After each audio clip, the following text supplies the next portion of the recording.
Hello friends, welcome to my channel. In 1 minute, one question answer series.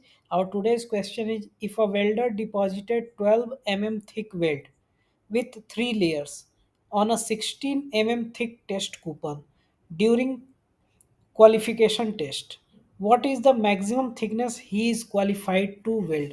So basically this question is related to performance qualification or welder qualification test.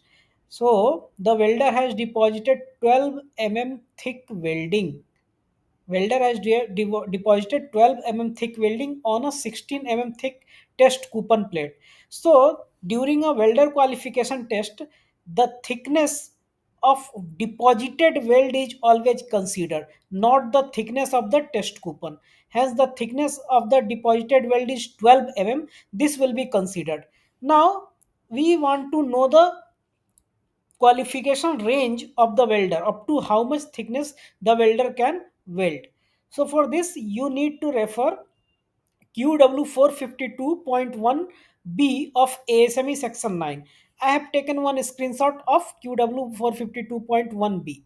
Now see, here they have written all, and thickness of weld metal qualified is 2T, means for all thicknesses the qualification range will be 2T, means maximum a welder can weld 2T, twice the thickness of the deposited weld metal. Means in this question the welder has deposited 12 mm thick, so 2T will be 12 into 2, 24 mm, means the welder will be able to deposit it maximum 24 mm thickness. Welder will be qualified to deposit 24 mm maximum welding. Now, if you see the second line, in the second line they have mentioned 13 mm and above with minimum 3 layers.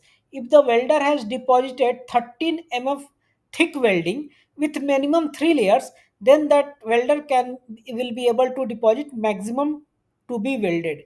This maximum to be welded means the welder will be able to deposit welding up to the limit of the WPS, means whatever the WPS, whatever limit for which the WPS has been qualified, welder will be able to deposit up to that much. In general, people also say that unlimited, but this unlimited qualification will be limited to the WPS thickness limit. Hence, the answer will be 24 mm. Friends, hopefully you like this video. I would request you to please join my channel and support my initiative. And one more thing, on welder qualification test and on this table, I have made other videos also in which I have explained in depth about the qualification range. So you can watch those videos too. Thank you very much.